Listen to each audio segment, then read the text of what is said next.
everybody, it's Cheyenne and welcome back to my channel. Today I wanted to do a video on passing instruments. Now I've gotten some comments asking me to do this video, and at first I was like, how the heck am I supposed to pass instruments to myself? But I thought I'd give you guys some pointers and to show you how I pass instruments and then kind of do's and don'ts with working with instruments and passing instruments. So yeah, let's get started. So this is just a disposable mirror, but of course there will be a mirror in your cassette that your dentist will use pretty much every single time they do a procedure. This is also just a pigtail explorer. So there's a couple ways you can pass instruments. Sometimes there's a way that your dentist prefers it too, and you'll kind of learn that as you work with them. But you can pass instruments like this, so you want to hold the top of it, and then your dentist will grab here, like so, and then they'll work in the mouth. Or you can pass it like this, and then they could grab up here. So it's up to you if you want to hold it at the tip, or if you want to hold it down here. I tend to hold it down here more often.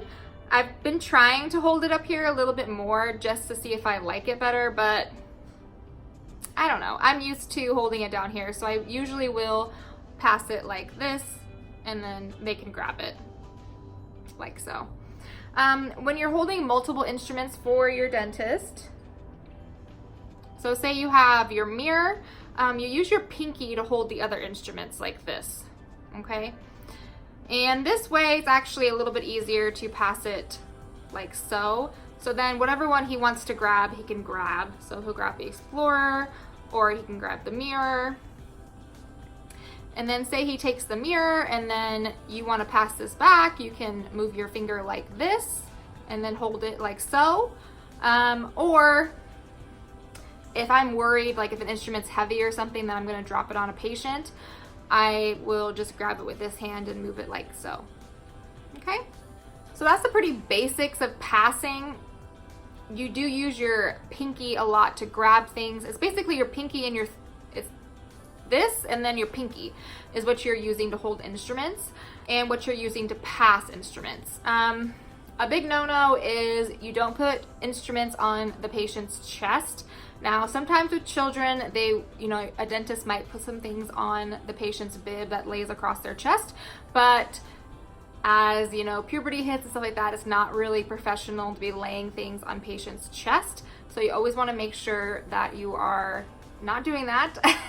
I know there are some dentists out there that will set things on patients' chest, and if they want to do that, then that's perfectly okay. I have worked with a dentist that did do that, but most dentists do not want you putting things on patients' chest, just because it's a little unprofessional. The instruments are, dirty, even though if it's dirty with their own stuff. And then also this area for women, it can be a little inappropriate when you're grabbing things or placing things. So with that being said, you don't want to put your suction on patients. You don't want to put anything of the sort laying on their chest. Of course, with passing, you always want to be ready for your dentist's next step. So say he has the mirror, and I know he's going to need the Explorer. While he's in the mouth looking at the teeth with the mirror, I'm going to have his Explorer sitting up like this, ready for him to grab. And I'm going to have my pinky out so he can throw his mirror right here and he can grab the Explorer like so. You always want to be guessing what they're going to do next, because you want the procedure to move as smoothly and as quickly as possible. You don't want to be stumbling trying to find instruments. That's why on my cassettes and stuff like that, when I get ready for procedure, I always put the instruments in order of what I'm going to be using, and you'll learn that as you work with your dentist. And then of course, while you're holding instruments like this, you have this hand that's free, so you can be holding onto the saliva injector if you need it, the suction, anything like that you think that he might need next. So with passing instruments, of course, accidents happen and you might drop something. That's completely okay. If you do drop an instrument, don't pick it back up. You're not going to be able to use it again, so just leave it on the floor. If it's in the way, I'll tend to kick it out of the way so it doesn't get stepped on or the patient doesn't actually step on it.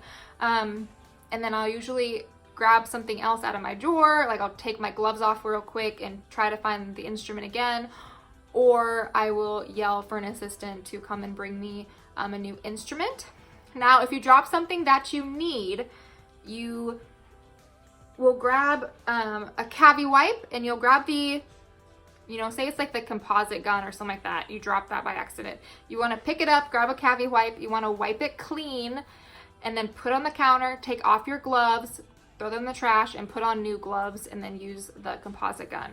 You don't ever want to put gloves that have been contaminated with something that's been on the floor, or especially cavi wipes, because it is a chemical.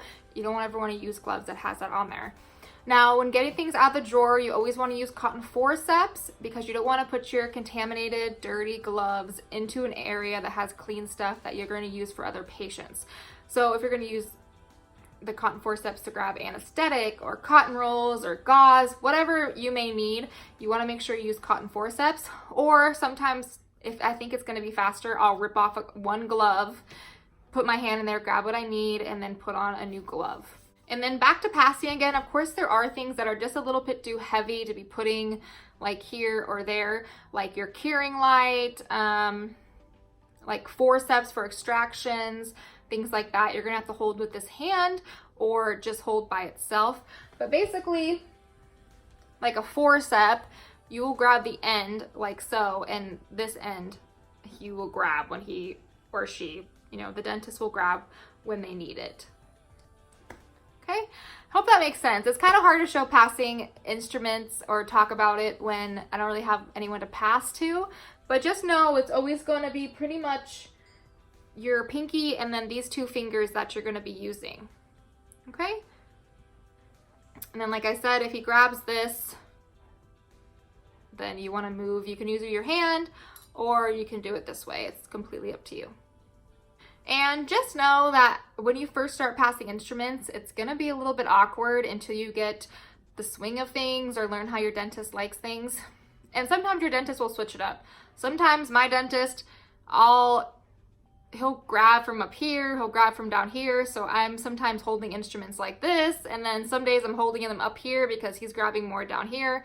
You never know. You'll get used to your dentist and you'll fumble a lot, you'll drop things. That's completely okay. It's all part of learning. Also, passing certain things like cotton rolls and things like that, I usually will just, you know, or like wedges, you'll put them in the palm of your hand and you'll hold it like this, like above the patient's chest, and then the doctor will just use cotton forceps to grab what he needs out of your hand. But yeah, like I said, don't stress about passing instruments. You'll get the hang of it and you'll kind of get this flow with your doctor about how he likes instruments to be passed and about what's comfortable for the both of you. But yeah, I hope you guys found this video helpful. It was kind of hard to demonstrate this with me, but maybe in the future I'll try to see if I can pass instruments with somebody to show you guys an easier way of doing so.